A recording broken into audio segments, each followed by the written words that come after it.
Jesus, I would say no doubt lived as a person, but to the extent of what he did, I'm not sure. If he comes walking into where I work, shows me the signs of the stigmata and tells me he's the Son of God, I might start believing. I don't believe in God, first of all. Maybe because I grew up in like an age of science. I have a lot of different thoughts and theories on Jesus, but I don't think coming back from the dead's really possible.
I just thought the idea of an all-powerful, all-loving creator of the universe was just an absurd idea on the surface of it. It wasn't even worth my time to check out. As far as Jesus was concerned, I thought that if he existed, and I wasn't sure whether or not he ever did, he was probably a nice guy, he was probably an excellent teacher, but he certainly wasn't the Messiah, and he certainly wasn't the Son of God.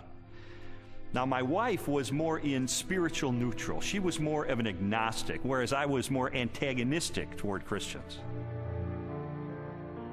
I just didn't know where all the pieces fit together. I didn't know who Jesus was or how he fit into the picture. Lee was antagonistic towards God. I was simply confused. There really was no room for God in my relationship with Leslie when we were dating and when we got married, but you know what? We were happy. We didn't have any problem with that. When I first started going to church, Lee responded very negatively. He basically told me that this is not what he had signed up for. That when we had gotten married, he had life planned in a way that did not involve church. My biggest fear with Leslie was that she was going to turn into some religious prude or something, and I thought nothing good can possibly come out of this. But even though I had all these negative ideas of things that were going to happen, in the ensuing months I began to see positive changes in her character and in her values and the way she related to me and the children. And it was winsome and it was attractive. And so when she invited me to go to church with her on January the 20th of 1980, I thought, you know what, I'm going to go. Get her out of this cult, that she's gotten involved in. He did go in with his reporter's notebook so he could take notes and try to find the scandal. Well, the pastor gave a talk that day called Basic Christianity, and he just systematically laid out what it is that Christians believe. And my mind was blown because I had all these misconceptions, and he really did straighten me out on a lot of things. And I remember walking out that day saying two things. First of all, I was still an atheist. He didn't convince me that day that God exists. But secondly, I realized if this is true, this has huge implications for my life. Lee's approach was very different from mine. Mine was mostly a heart issue. I wanted to know that God was real, and the way that was real for me was experientially. And for Lee, it was more about documentation, about being able to have facts that proved it true. Well, I was a journalist, so there was really no problem with me picking up the phone and calling a scholar and saying, hey, I'm Lee Strobel, I'm with the Chicago Tribune. I'd like some background information about the New Testament. And so I would do that, and I thought it was going to be so easy to expose the fallacious thinking behind Christianity. But as it turned out, it took me almost 2 years of my life to investigate these issues. It really was, in a sense, the most exciting story I'd ever pursued as a journalist. I think, unfortunately, because the documents, the New Testament and specifically, were written so far after Jesus' death, that it's really hard to say. I don't know myself that it was real. I was not there, but people were there at that time. So their account of things that happened back 2,000 years ago has been passed down. As an attorney, I rely on evidence. And so, you know, it would be tough to get evidence at this late date. Well, I began my investigation by looking at the gospel accounts. How did I know that the New Testament was telling me the truth when it talked about Jesus? Now, obviously, I didn't accept the New Testament as being the inspired Word of God. I certainly didn't accept it as being inerrant. But what I had to accept it as being, which it undeniably is a set of ancient historical documents. And I knew that historians had criteria that they could apply to determine whether or not these documents are trustworthy. So those are the kind of people who I pursued. I went after the heavy hitters. I went after the expert witnesses who could help me sort through these issues. J.P. Moreland, Biola University. Mark Strauss, Bethel Seminary. Craig Blomberg, Denver Seminary.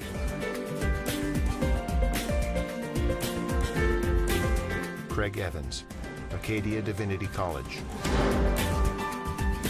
N.T. Wright, Bishop of Durham, United Kingdom. Over the last 250 years, it's been common coin in Western culture that, oh, you can't believe what's said in the Gospels. You know, it's even made into musicals. The things that you're liable to read in the Bible, they ain't necessarily so. And that skepticism has wormed its way into much modern culture and indeed into many Christian circles, many church circles, where they'll say, well, Matthew probably made this bit up, or Luke just added this bit on the end of the parable, or whatever it is. I and others have spent some of the best years of our lives researching what was actually going on in Palestine in the first third of the first century AD, and trying to get inside the minds of first century Jews, first century Romans, different Jewish parties and movements, etc., etc. And the more that I have tried to do that, the more I've found that what you find in Matthew, Mark, Luke, and John comes up in 3 dimensions and says, my goodness, this actually belongs. It makes sense. It fits. It gives us very vivid portraits of who these people were and what they were doing. The New Testament Gospels are biographies of Jesus. While the authors do not identify themselves in the text, from very early in the Christian era, the Gospels have been attributed to Matthew, a disciple or follower of Jesus, Mark, a colleague of Peter, also a disciple, Luke, a historian and confidant of the Apostle Paul, and John, a disciple of Jesus. Both Matthew and John were among the 12, Jesus' closest followers and constant companions throughout his ministry. They would have personally observed most of the events they described in their Gospels. Mark and Luke were also contemporaries of Jesus and wrote their biographies based upon information provided by many eyewitnesses.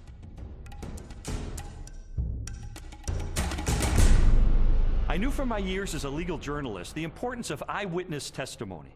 In fact, the first question that anybody asks is, how many eyeballs are there? How many eyewitnesses do you actually have? And I needed to determine whether or not contemporary scholars have ascertained whether or not the Gospels are rooted in eyewitness testimony. It's become evident to scholars of the first century that the Gospels were actually attempts to write biographies of Jesus.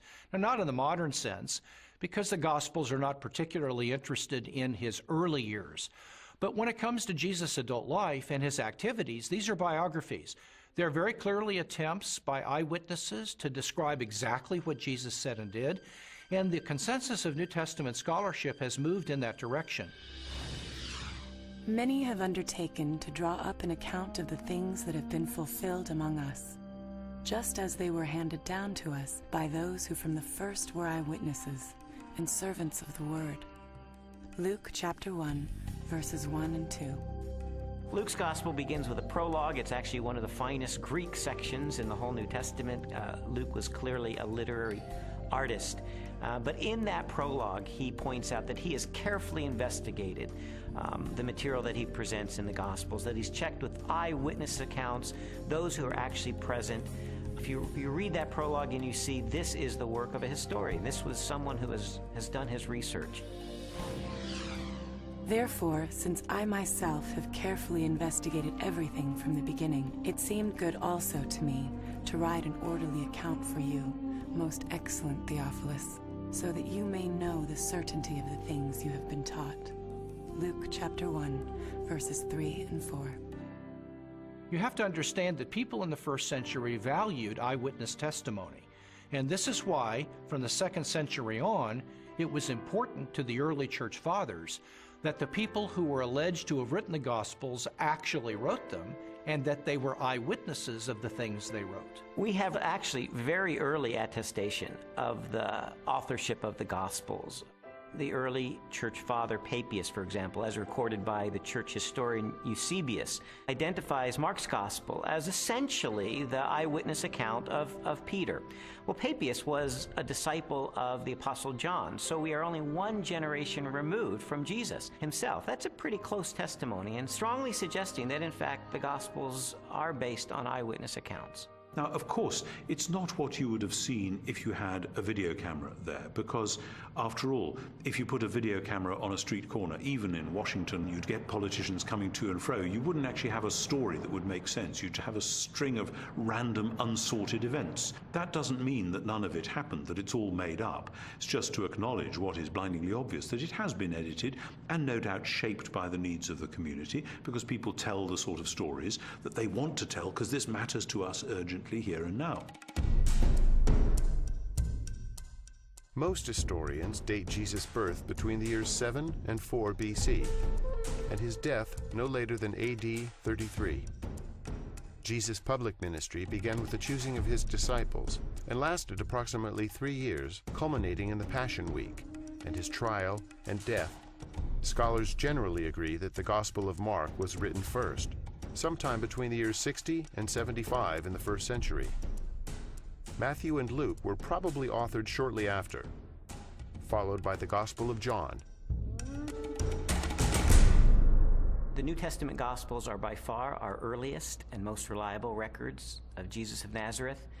All of the New Testament Gospels were written in the 1st century. Not only are they remarkably close to the events themselves, but in fact, eyewitnesses are still around. If they were passing on untruths, if they were not passing on reliable history, then we would expect eyewitnesses to say, wait a minute, this isn't what happened. But eyewitnesses are around. Eyewitnesses could confirm what they said. All of the gospel writers either were eyewitnesses or interviewed eyewitnesses to gain the information that they gained about Jesus Christ.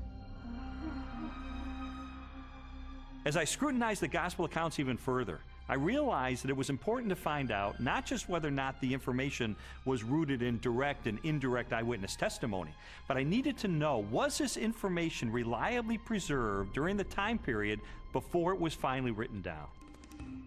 We have to put ourselves into the ancient world without modern media, without even a print-based culture in which the only and the standard way of preserving information was through oral tradition, most of which was memorized. Young rabbis were often forbidden to comment on a passage of Scripture until they had memorized it perfectly. In fact, it was not uncommon for rabbis of Jesus' time to commit the entire Torah to memory. I've sometimes heard people say, look, I've been in a situation where I whisper something to someone, they whisper it to someone else, and it goes through 10 or 11 people, and by the time the last person tells what was said, it's totally different from what I told the first person. And we can't trust the Gospels for the same reason, because it was transmitted over a long period of time. That illustration is really a bad analogy, and you have to understand that the 1st century apostles who passed on information about Jesus were deeply concerned to get this information correct, because they saw it as sacred holy tradition. It wasn't about what Joe was eating for dinner last Wednesday night. In our day of instant media and everything has to be on film or tape recorded, we are more skeptical of oral tradition, but we don't really understand the nature of oral tradition. Oral tradition is a community event. A story is passed down by individuals within that community. Well, if they get it wrong, you've got an entire community that's going to correct them. So it is self-correcting all the way. These stories were passed on reliably because they were passed on by the community of disciples. In fact, we now have scholarly studies that have been done of oral cultures, and we know that through several generations, Oral tradition can be preserved and passed on without changing a thing. Even though I became convinced that ancient cultures could pass along oral tradition reliably over time, I still had an obvious objection to the New Testament, and that was, isn't it really filled with contradictions?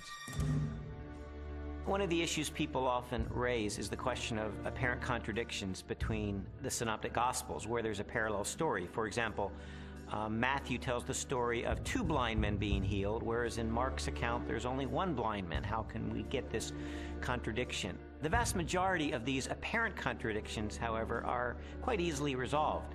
Mark describes only one of the 2 blind men, the one who is most prominent, obviously, or perhaps even the one who became a disciple of Jesus and became prominent in the later church. So most of these apparent contradictions are quite easily resolved. Had every single account given us exactly the same detail, we might have accused them of some form of collusion, of having gotten together and carefully planned out how they were always going to tell the story with the exact number of details, but then one doesn't have independent testimony at all. It's natural when you have multiple eyewitnesses to the same event. You're going to get different perspectives, and that's okay. You want that. What you're looking for is a core to the testimony that's the same, that's consistent, even though there may be some variation in the incidental details.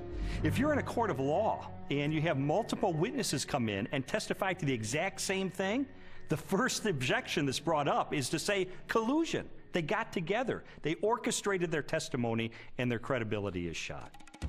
The earliest known copies of the Gospels were written on sheets of papyrus and scrolls made of animal skins. They are among the oldest existing manuscripts of antiquity.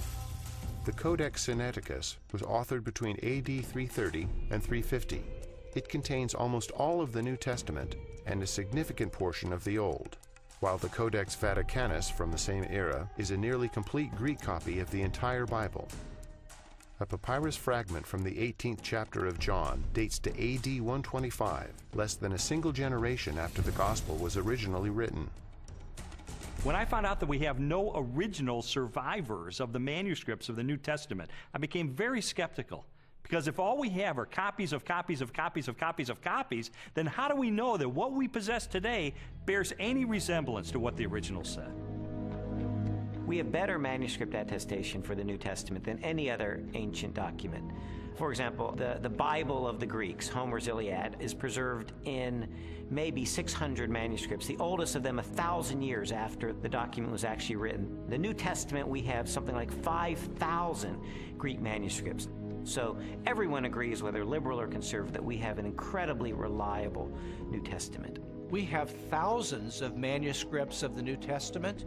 We also have virtually the entire New Testament preserved in the quotations of the Church Fathers in the first 4 centuries, so that if we had no copies of the New Testament, we could reconstruct the New Testament from quotations from the early Church Fathers. Following the pattern of my investigation, my next step was to determine whether or not there was any evidence outside the New Testament that corroborates what the New Testament tells us. Jesus, of course, wasn't the emperor of the Roman Empire. He wasn't some autocrat that had conquered half of the world, but he did leave an impact in his own environment and created a movement that grew from there. And there is a remarkable amount of documents and corroboration. Josephus refers to him. The Roman historian Tacitus refers to him. Suetonius, the political writer, refers to him. Critics refer to him. And so it's like a stone thrown into a pond. The ripples go out and everywhere are felt. It's a very impressive record taken as a whole.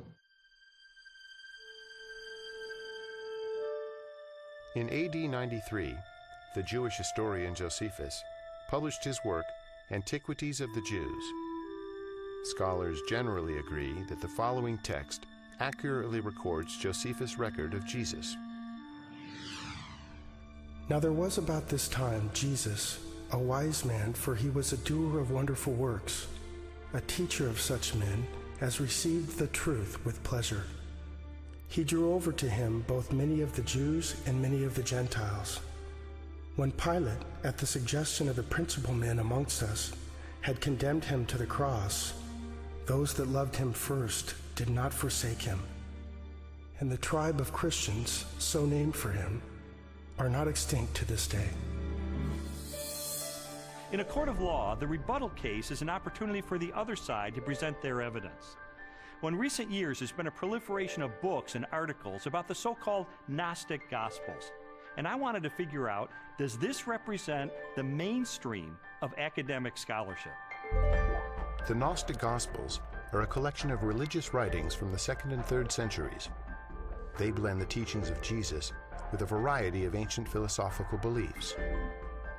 According to the tenets of Gnosticism, the universe was the creation of a flawed and wicked God. Therefore, all matter was evil. Salvation from this world could only be attained through secret knowledge about the spiritual nature of man. There's been a lot of talk about the Gnostic Gospels, the Gospel of Mary Magdalene, the Gospel of Philip, the Gospel of Thomas. These documents are almost universally recognized to be much later than the New Testament Gospels and not to record historically reliable material related to Jesus. Well, the New Testament Gospels give us a portrait of an early 1st century Palestinian Jesus of Nazareth. The Gospels from the 2nd century, which are mostly Gnostic Gospels, such as the Gospel of Judas, or the Gospel of Thomas, or the Gospel of Philip, or the Gospel of Mary, they give us a very different Jesus. Now, you can pick and choose if you want. You can say, well, I like the 2nd century Gnostic Jesus better. Others might want the early 1st century Palestinian Jesus. But if you're going to be a scholar about it, and you're going to talk about, well, which Gospels really do give us earlier traditions that more reliably reflect the actual historical Jesus, you got to go with the New Testament Gospels every time. There's a view among some that there were all of these different competing views of Jesus Christ, and that the one that won out became the orthodox perspective of Christ reflected in the Gospels. All the evidence runs contrary to that. Jesus was a 1st century Jewish teacher who revealed and demonstrated himself to be the Messiah. That's the presentation we get in Matthew, Mark, Luke, and John, the New Testament Gospels. These later Gospels, these Gnostic Gospels, present a very different Jesus, almost a Greek philosopher, an esoteric Gnostic Jesus. It's clearly not the authentic historical Jesus. What I've come to discover is that the Gospels in the New Testament, Matthew, Mark, Luke, and John, are our best sources for Jesus. And I've also found that they are reliable, and that from these sources we can form a picture that I believe is very accurate, that tells us about Jesus, what he taught, how he was perceived by his contemporaries, and what his life was really all about. Everything from Jesus' parables to his healings, to his controversies, to his warnings, and all of that, the reason they were telling this stuff is that not just it was good advice for them in their own day, but that it actually mattered, that it actually happened.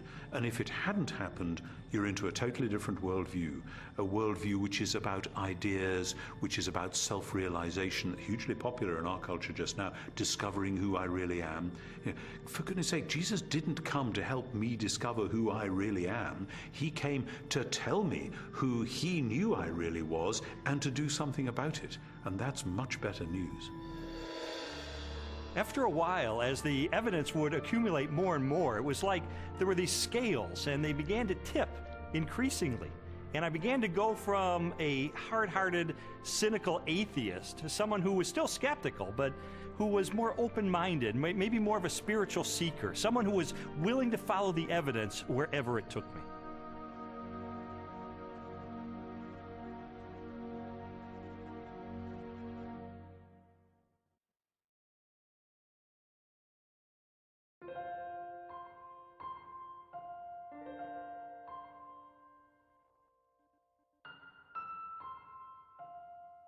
This whole time I was on this investigative journey, Leslie and her friends behind the scenes were praying because they knew that I was checking into the evidence. I was looking into these issues for myself, and they just wanted me to be open-minded about the evidence that I found. I was feeling like my whole world was opening up into something new and way more exciting and fulfilling than what we had been on. And it was that frustration of trying to help him to recognize that that was the case. Well, Leslie tried several things during this period to try to spur me on in my investigation. It didn't help very much. For instance, she would leave Bible tracts around the house, or she would take a Christian book and highlight certain passages and leave it open on a coffee table, things like that. And it really didn't help, and I told her it was not helping, and she understood that. But I think sort of the whole time she was holding her breath, because this was not a very smooth investigation. He would take 2 steps forward, 3 steps back. Sometimes it looked like he was really getting it, and other times he would just turn into an angry, frustrated person again. And so it was a very frustrating time for both of us. I believe Jesus was a real person. I believe he did live. I guess there are some exaggerations in the Bible, I'd have to say. I don't believe we'll ever know if Jesus was really what everyone thinks he is. I think it's a lot of folklore. I think it's a lot of historical misrepresentations. I think it's a lot of wishful thinking. But I don't think we know, and I don't think we'll ever know, and I don't think there's any way to prove what has been claimed about Jesus for all these years. The biographies of Jesus in the New Testament gave me a lot of information about him. But Christians were saying that he is the Son of God. That's a huge step to take to believe that. And so I sought out more scholars so I could pose to them this question: who was Jesus?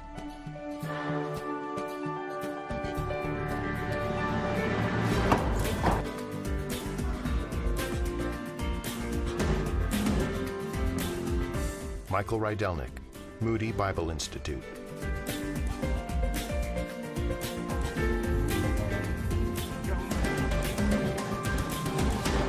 Ben Witherington, Asbury Seminary.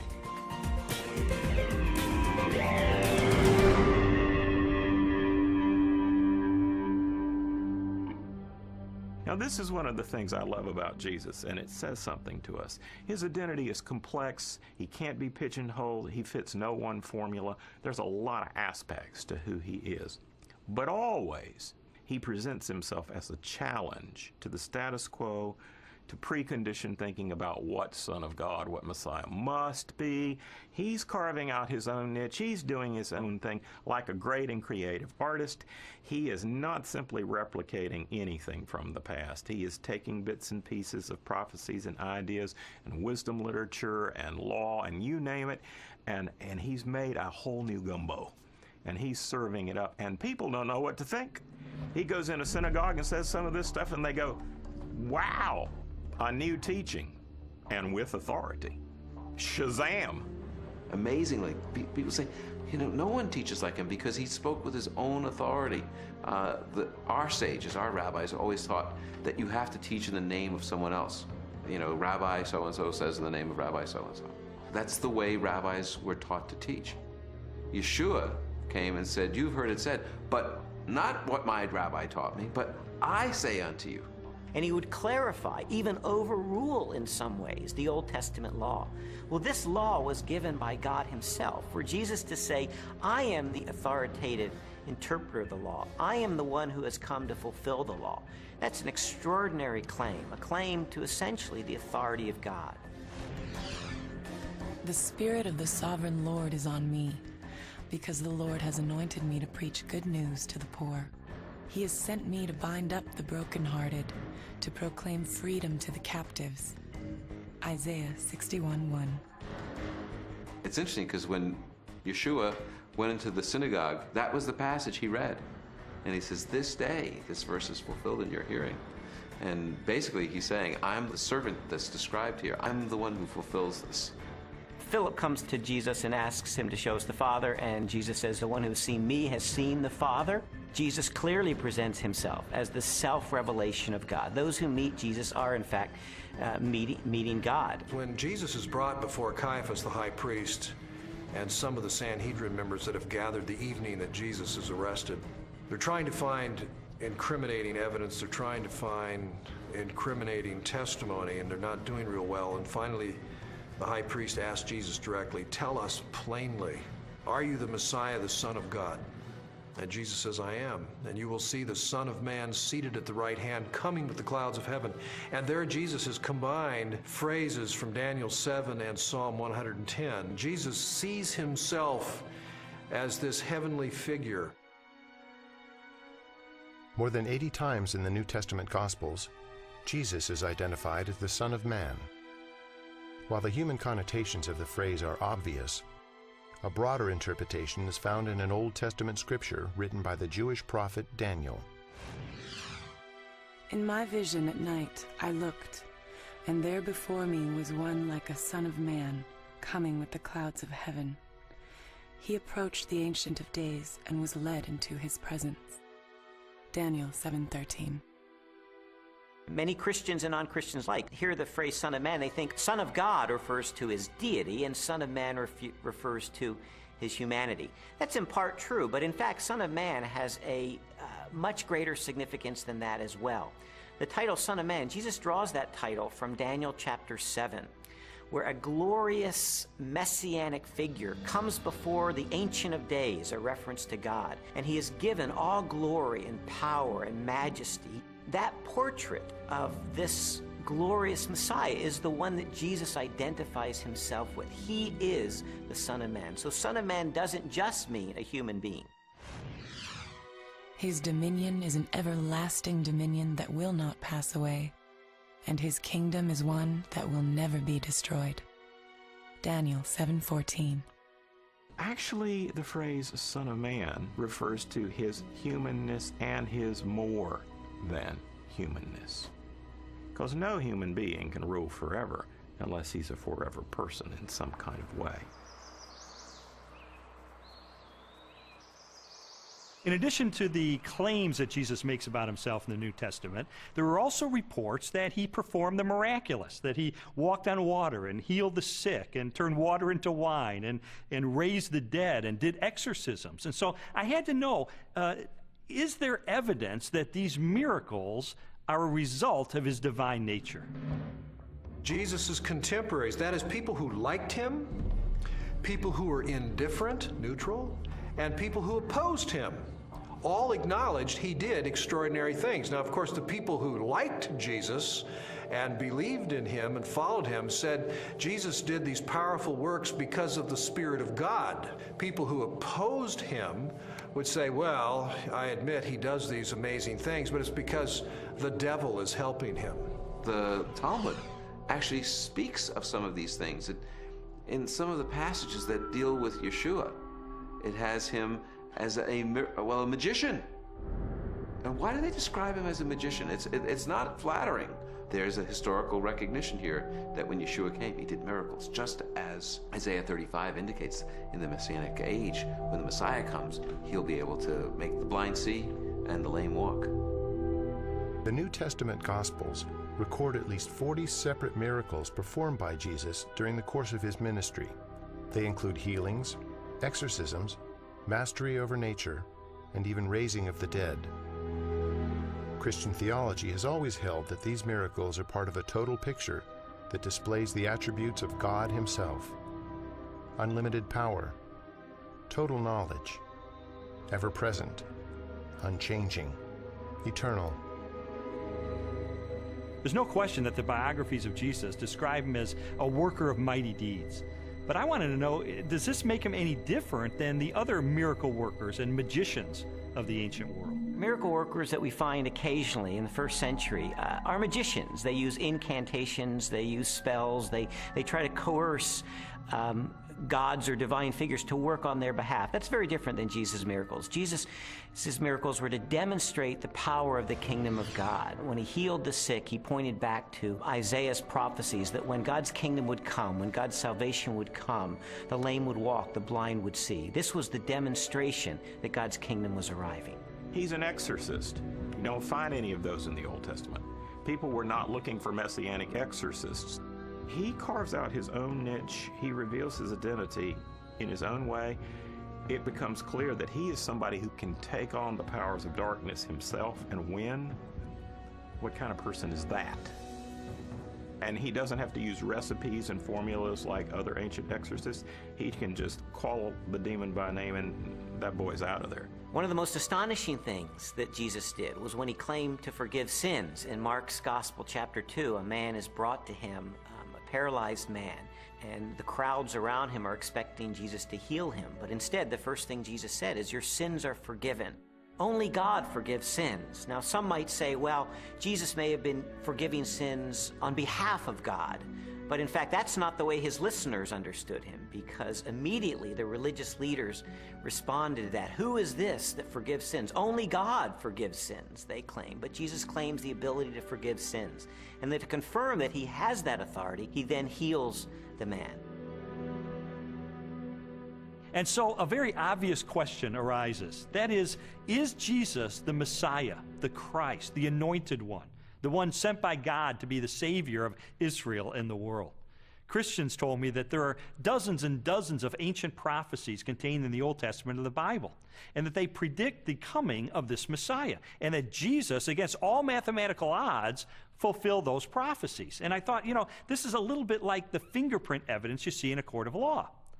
I remember covering one particular case where the murderer went through the purse of the victim, and he left one thumbprint on the cellophane wrapper of a package of cigarettes. And it was that thumbprint that led to his conviction for murder. And I thought, in an analogous way, could it be that these ancient prophecies are sort of like that thumbprint on the cellophane?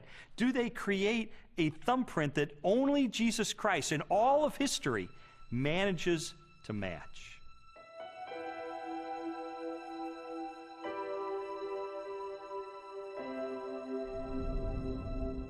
This is Yeshayahu 53:6, or Isaiah 53:6. Kulanu katson ta'inu, ish ladarko paninu, vadonai hifnia bo, et avon kulanu. All of us, like sheep, have gone astray. Each of us has turned to his own way. But the Lord has laid upon him the iniquity of us all. I had a friend who wrote this out on a piece of paper. He typed it up on his computer without any verse notations. And he took it around to everyone in his office. He worked in a big office for a motor vehicle bureau in one of the big states in our country. And he showed it to everyone in the motor vehicle bureau and in the state capitol. And he said, just tell me who this is and where it comes from. And every single person that looked at it, Jew or Gentile alike, it didn't matter. Everyone that looked at it read it, and he said, who is this? They said, well, it's obviously Jesus of Nazareth. That's who it is. And it's from the New Testament. And then my friend would say, but no, it's not from the New Testament. It's from the Hebrew Bible. It was written 8 centuries before Jesus came. Can you believe this? And he showed it to them from Isaiah. And people really had a hard time, because if you read this passage without any kind of presuppositions or bias, you will read it, and it will be really clear that this is the life of Yeshua. Now, could he have fabricated this, or is this just a big coincidence? In the Old Testament, we really have two kinds of prophecies. We have prophecies that are fulfilled uniquely in Christ, and prophecies that are fulfilled typologically in Christ. And I do think we need to distinguish between the two. Those that are fulfilled uniquely in Christ were once and for all fulfilled by Jesus. And those are the ones that we can really point to have apologetic value. That is, to demonstrate that Jesus was the only person who could have possibly fulfilled this. His birth in Bethlehem is one of those prophecies. His role as the suffering servant of Isaiah 53 is one of those prophecies. His entrance into Jerusalem on a donkey from Zechariah chapter 9. These are clear evidence that Jesus is fulfilling the Old Testament. The most amazing part of Isaiah's prophecies is in Isaiah 9, when it speaks about the son of David coming to be the king, to sit on the throne of David and have an eternal righteous kingdom. And everyone knows it from Handel's Messiah. Unto us a son is born, unto us a child is given. And the idea of this verse is that the Messiah will actually be born, physically born. And then it says, and his name shall be called Wonderful Counselor, Mighty God, Father of Eternity. In other words, he's the creator, the author of time. Some skeptics have said that Jesus could have engineered the fulfillment of these prophecies. Of course, Jesus could not have determined where he was going to be born, so to be born in Bethlehem, obviously he could not have engineered that. Also, as the suffering servant, it would have been difficult for him to engineer such a specific fulfillment of Isaiah 53. But on the other hand, the fact that Jesus performed certain actions that in fact fulfilled prophecies only demonstrates that he was indeed the Messiah. Anyone who enters Jerusalem riding on a donkey, in obvious fulfillment of Zechariah 9:9, is saying, yes, I am the Messiah. So we certainly have a glimpse in that fulfilled prophecy of the self-consciousness of Jesus, that he truly believed that he was the Messiah. Scholars have determined that Jesus fulfilled at least 4 major prophecies, each written a minimum of 3 centuries before his birth. Their content ranged from specific details about his life to the symbolic implications of his death. Psalm 22 gives a poetic picture by David, written in the first person, of what the Messiah will be like in his suffering. And one of the things he says is that they will pierce my hands and my feet. Now, David wrote before crucifixion was known, probably by about 300 years. As Isaiah 53 says, he was pierced through. It gives us the reason for his death. He was pierced through for our iniquities. So there's a purpose. He dies not just because he's a martyr, but because he's a substitution for sin. A college professor of mathematics and science named Dr. Peter Stoner wanted to determine what the odds were that any human being throughout history could fulfill the messianic prophecies. So he had his students come up with very conservative estimates of the likelihood of any human being fulfilling certain of these predictions, and then they just ran the numbers. And what they determined is that the odds of any human being fulfilling 48 of these ancient prophecies would be 1 chance in a trillion.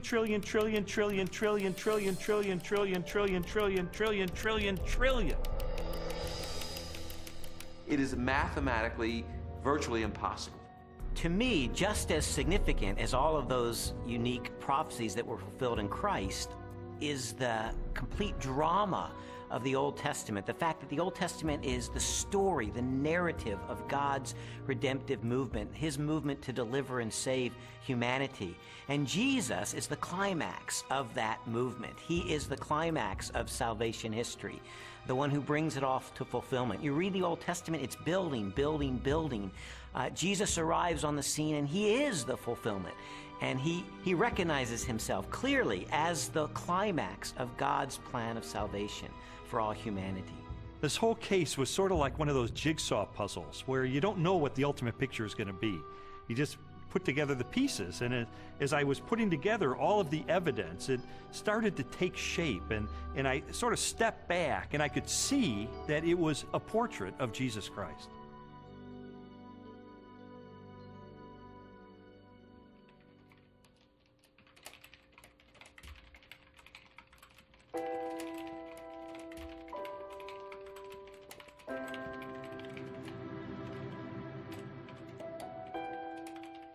This was not just an intellectual journey. There was a very real emotional component to this, because I would find things along the way that would challenge me and my worldview on a very deep level. And I would recoil from it, and I wouldn't want to believe it. And I mean, there were so many reasons why I didn't want there to be a God, because I did not want to be held accountable for my life. I didn't know at the time why Lee was so angry. I thought it was just being stubborn. He says, after coming through it, that it was conviction. It seemed that the more Leslie's values were changing and her character was being transformed and the way she related to me and the children was changing, it would highlight the contrast with my life. I was feeling fearful and angry as well that he was being affected by it in the way that he was. I mean, the truth is, I felt like I was losing Leslie. She was being pulled away from me into this Christian subculture. I didn't fit in there. I'm the atheist. I'm the skeptic. And yet I felt like she was being pulled away, and I loved her. I didn't want to lose her. And it got to the point where I was so angry over the whole thing. One day I just reared back and I kicked a hole in our living room wall, just out of rage over the situation. It was a very ugly scene right in front of Leslie, right in front of our little girl. They were crying, and I didn't want to lose her.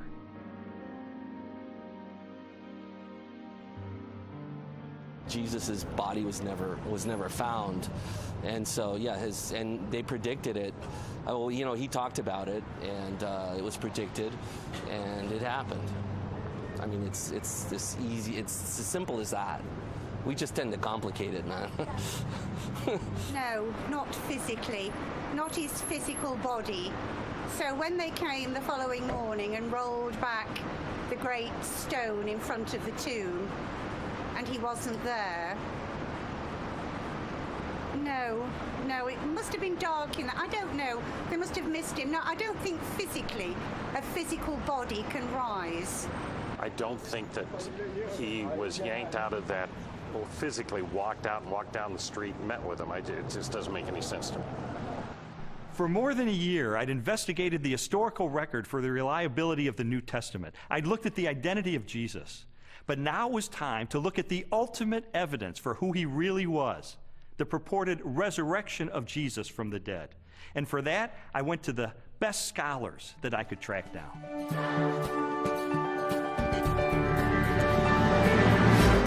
William Lane Craig, Biola University.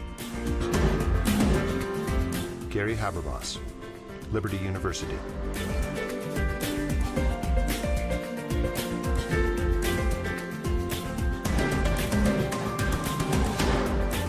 Michael Licona, North American Mission Board.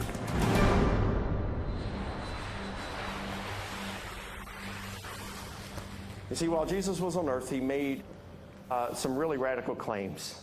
He claimed to be the uniquely divine servant of God, and he claimed that the only way that we could get to God would be through him.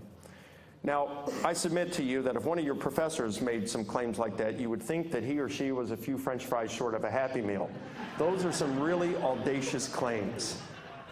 Well, a lot of Jesus critics responded to him the same way that you or I would respond to someone making those claims today. Oh yeah, pal? You really think that's who you are? Well, tell you what, why don't you show it to us? Why don't you give us a sign? Show us a miracle or something. And Jesus said, well, I'll give you one miracle, one sign, my resurrection from the dead. The resurrection of Jesus really is the pivotal event of history. Anybody can claim to be the Son of God, as Jesus clearly did. The question is, can you back it up? What evidence is there to support your claim? What credentials do you have? And if Jesus really did return from the dead, that's excellent evidence that he is who he claimed to be, the one and only Son of God. To weigh the validity of Jesus' resurrection, we must first consider his death. Many skeptics have proposed that Jesus merely fainted on the cross, or was drugged, and later escaped as part of a conspiracy.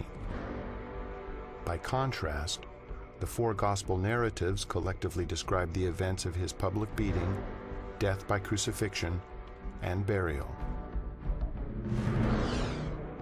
Pilate had Jesus flogged and handed him over to be crucified. Mark 15:15. Chances of surviving crucifixion were extremely bleak. Crucifixion and the tortures that normally preceded it was the worst way to die in antiquity. A person was scourged to the point usually that their intestines, arteries, and veins were laid bare. And then after that, a person was dragged out where they were impaled to a cross or a tree and then left hanging there in excruciating pain. In fact, the word excruciating comes from the Latin, out of the cross. Jesus was being tried and executed as a rebel leader. Now, in the Roman army, if you were responsible for looking after one prisoner of war, even if he was a rather insignificant prisoner of war, if you let him get away, your life would be forfeit in place of his, and life was very cheap.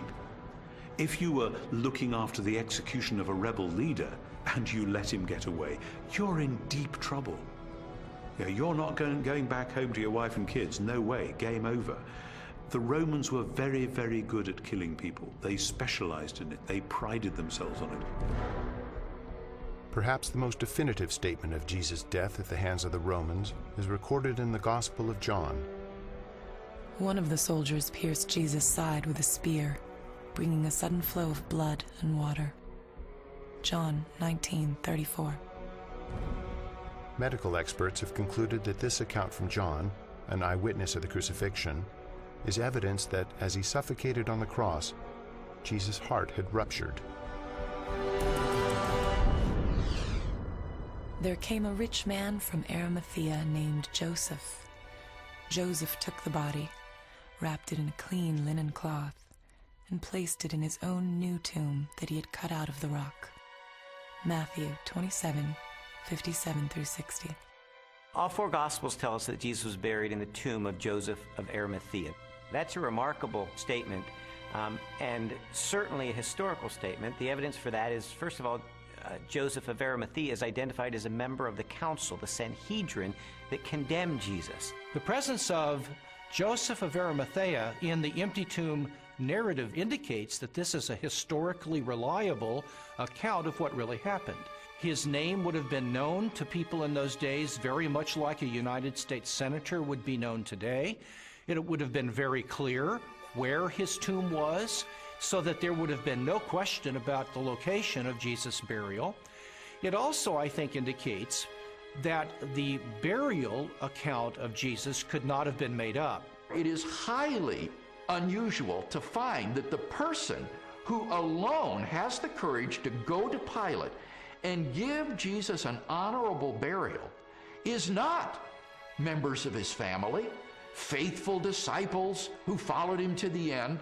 Instead, it is a member of the Jewish Sanhedrin, the very high court, all of whom, Mark says, had condemned Jesus of Nazareth to the cross.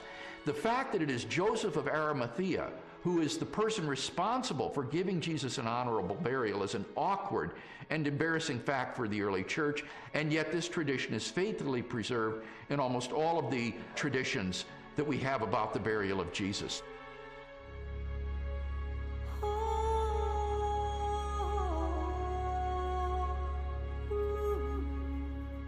If Jesus really was killed by the Romans, if his body really was buried in the tomb of Joseph of Arimathea, then the next focus of my investigation became obvious. On the first Sunday after the crucifixion, was the tomb of Jesus Christ really empty? On the first day of the week, very early in the morning, the women took the spices they had prepared and went to the tomb. Luke 24:1. The empty tomb story also has a very embarrassing feature of it that is preserved in the memory of the early church, namely the discovery of the empty tomb by women. Now, in order to appreciate this, you have to understand something of the status of women in Palestinian Jewish society. In that society, which was a patriarchal society, women were frankly second-class citizens.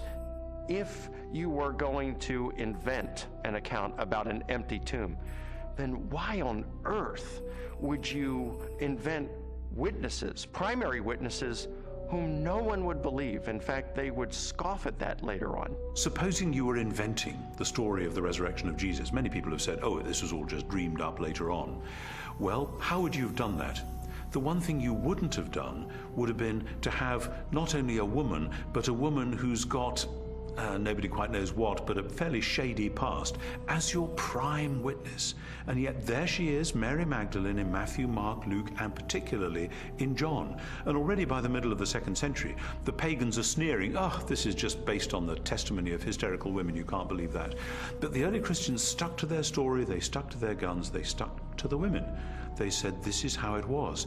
Now, they just would never have made that up, and that actually has enormous ramifications. If this is how the story was, and they didn't change it to airbrush Mary out, then this really must have been what happened on that first Easter day.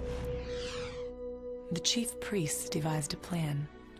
They gave the soldiers a large sum of money, telling them, "You are to say, his disciples came during the night and stole him away while we were asleep." Matthew 28:12 and 13.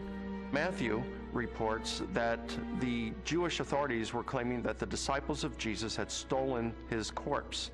And this is verified by Justin and Tertullian a little bit later on, saying that the Jewish leaders were still saying the same thing in their day. Now here's the question. If the body is still in the tomb, why are you saying that the disciples had stolen it? Well, if you think about that, the claim that the body was stolen confirms that Jesus' enemies acknowledged that the tomb was empty. If you've got a stolen body, you must have an empty tomb. If the tomb was not empty, Jesus' opponents would surely have gone and got the body and shown it as soon as the disciples began proclaiming the resurrection. I found the evidence for the empty tomb very convincing, but you know what? That didn't tell me what happened to Jesus. Is it true that hundreds of people really saw him alive after the crucifixion? My research took me to a letter that the Apostle Paul wrote to the church at Corinth, and it contains the earliest passage of all about what happened to the resurrected Jesus. He was raised on the third day. He appeared to Peter and then to the 12. After that, he appeared to more than 500 of the brothers at the same time. Then he appeared to James, then to all of the apostles. And last of all, he appeared to me. 1 Corinthians 15, 4-8. Paul, who is a first-generation Christian, having met and seen the resurrected Jesus, describes resurrection appearances to Peter, to the apostles, to James, and finally to himself. And he also mentions 500 people who saw Jesus alive. So we have eyewitness first-hand account of someone who himself saw Jesus alive and knows of 500 people or so who saw Jesus alive. That's extraordinarily strong evidence. These people, Paul tells us, were still alive at the time that he was telling the Corinthians about it. And his implication is we have hundreds of people who actually saw Jesus risen from the dead. If you don't believe me, you can ask them about it because they're still alive. In 1 Corinthians 15, Paul tells the Corinthian church that he passed on what he received. He uses the language, actually, of a formal transfer of tradition. What he received, and then he describes the resurrection of Jesus Christ and the resurrection appearances. This confirms for us that the accounts of the resurrection were creedal tradition that were passed on to Paul. So if 1 Corinthians was written in the early to mid-50s of the first century, these traditions were much earlier than that, going back to the period of Paul's conversion in the 30s. So that pushes the accounts of the resurrection to a very, very early date. Paul seems to think that the best argument for this text is that he received it from trustworthy persons. I gave you what I was given. The answer's right. I went to the right people. And critics believe that Paul got this material. Generally, they say he received it in Jerusalem about 35 AD. First of all, he's early. He's writing within 20 to 35 years of the purported event itself, because he's quoting from a creed, an oral formula, tradition that predates the writing of the New Testament, for which most scholars date to between 3 to 5 years of the crucifixion itself. 1 Corinthians 15, 3-7 provides evidence that belief in the resurrection was already present among Jews within 2 to 3 years after Jesus was killed. That means that the resurrection stories aren't something that evolved over 30, 40, 50 years after the crucifixion of Jesus. So we have the empty tomb, we have the eyewitnesses, we have the early accounts. The question is, are there any other additional facts, circumstantial evidence, to support the resurrection? While the Apostle Paul described hundreds of eyewitnesses to the resurrected Jesus, the full impact of the event is perhaps best measured by the subsequent growth of the early Christian church in the face of intense persecution. In the 2nd century, the Roman historian Tacitus wrote, "Nero inflicted the most exquisite tortures on a class hated for their abominations, called Christians by the populace. Christus, from whom the name had its origin, suffered the extreme penalty at the hands of one of our procurators, Pontius Pilate, and a most mischievous superstition, thus checked for the moment, again broke out not only in Judea, but even in Rome." Even the most critical, skeptical scholars recognize that the earliest disciples at least believed that God had raised Jesus from the dead.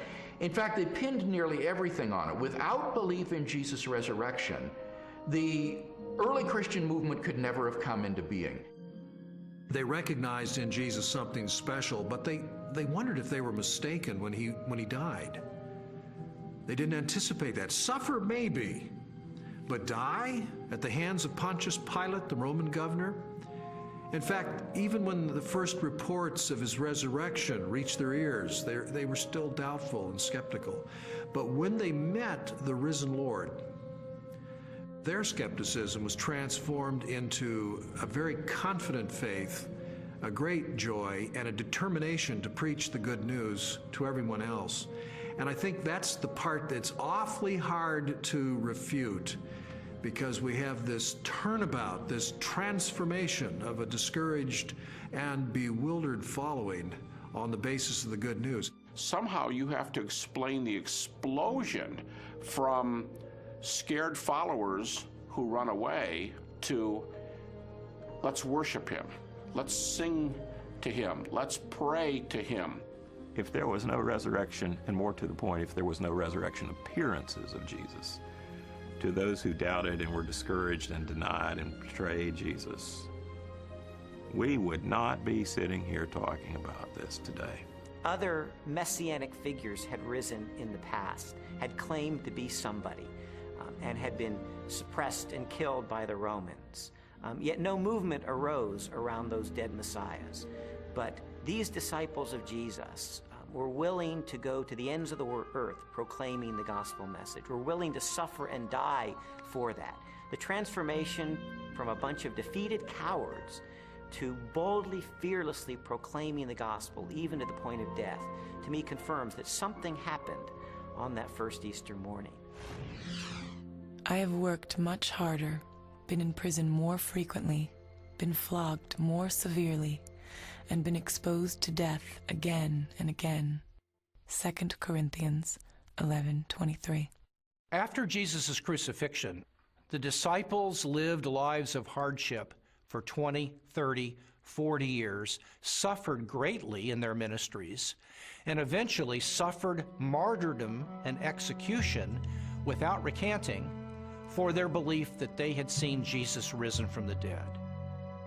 I mean, what were they gaining? Were they becoming rich? They're running around the countryside. They're, in some cases, abandoning their family for periods of time so they can preach. What they got for their efforts is death, in many cases. You also have to remember that the disciples died not just for something they believed was true. They died for something they actually saw with their own eyes. It's much more difficult to explain that away than it is for someone who dies for a belief and they're sincerely wrong. I came across a bit of evidence I really found fascinating. James was a half-brother of Jesus, and he was not a believer in Jesus during Jesus' lifetime, but he later died the death of a martyr as a leader of the local church. In a similar way, Saul of Tarsus was a persecutor of Christians, and yet he later becomes the Apostle Paul, this incredible missionary. So I had to ask myself, what led to this radical transformation of these skeptics? Sometimes people will come to believe something they wish to be true. If you believe hard enough that a person is loving and kind, you can talk yourself into believing that, even though the person is not loving and kind. It's very, very difficult, however, to explain people coming to believe something that they're actually standing against. Now, in the case of James and Paul, they did not believe in Jesus before his crucifixion. In fact, they thought he was deranged, and they did not accept what he said and what he taught. James, the brother of Jesus, is a skeptic who doesn't come to Jesus until he meets the risen Lord. Critics allow that. Paul's a persecutor till he meets the risen Jesus. That's not the kind of testimony of someone who all gets together and say, hey, let's just cook this thing up.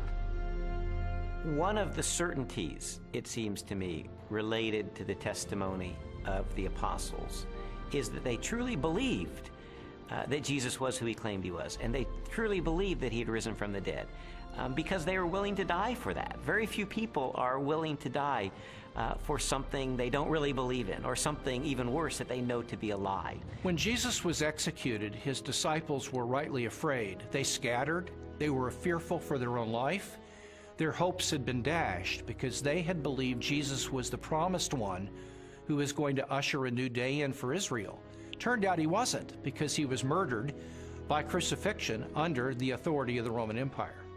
And yet, shortly thereafter, we find them taking a stand in Jerusalem, proclaiming that Jesus was the Messiah, the very Son of God. How do we explain that? How do we explain the fact that they were even willing to propagate this the rest of their lives and go to martyrs' deaths for their belief. The only rational explanation is that something happened to them between the death of Jesus and 3 days later, and according to their own words, it was that they saw Jesus risen from the dead for themselves. People have often said, and I think it's a perfectly fair position, that, okay, there aren't actually any good alternative hypotheses for how you explain the rise of early Christianity, but because we know as an absolute fact which we're not prepared to let go of, that nobody ever rises from the dead, then there must in fact be some other alternative hypothesis. And I want to say, okay, if you want to make the absoluteness of bodily death the cornerstone of your entire worldview, I actually can't stop you. If you choose to say, no, here I stand, death is the end, and nobody ever comes back from it, and that's just the way it is, well, that's where a lot of people were in the ancient world. It's where a lot of people are in the modern world. I think that that worldview is radically challenged by the strong evidence which points to the resurrection of Jesus, but it's up to somebody what they do with that challenge.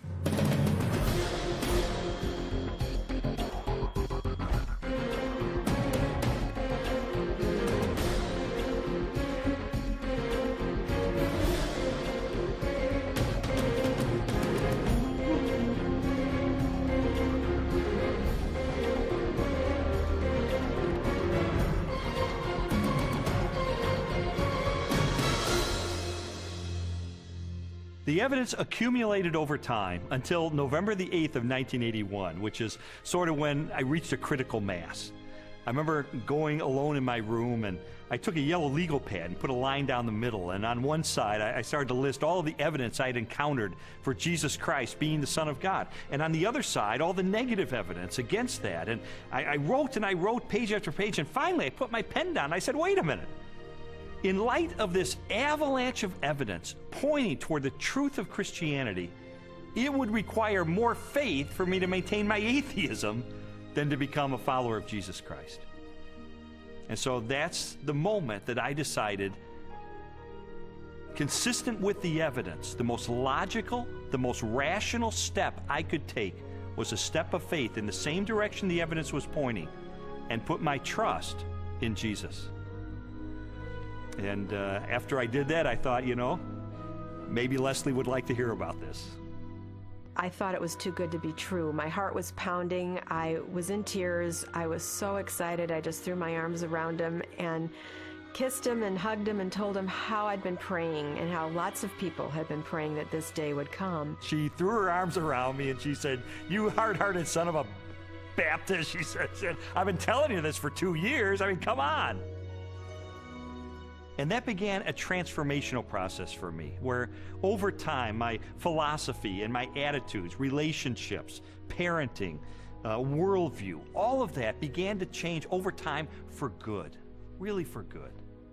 When Lee became a Christian, his whole life started to change, to the extent that our 5-year-old daughter, who also saw those changes, went to her Sunday school teacher and told her that she wanted Jesus to do in her life what he had done in her daddy's life. Jesus said, "You shall know the truth, and the truth will set you free." And that's my story. It was someone who said, I'm going to investigate this stuff with an open mind, let it take me wherever the evidence will take me. And what I discovered in the end is Jesus made the claim that he is the truth, that everything hinges on his identity. In fact, everything hinges on the resurrection, because anybody can claim to be the Son of God. If Jesus really did return from the dead, then he is who he claimed to be, and that changes everything. But what about your own journey? I'd really encourage you, if you've never done it, to investigate the evidence for yourself, but make 3 resolutions up front. Number 1, make it a front burner issue in your life. Number 2, resolve to have an open mind, to go wherever the evidence takes you, even if it takes you to the very uncomfortable conclusion that Jesus is who he claimed to be. And then finally, resolve that once the evidence is in, you will reach a verdict in the case for Christ.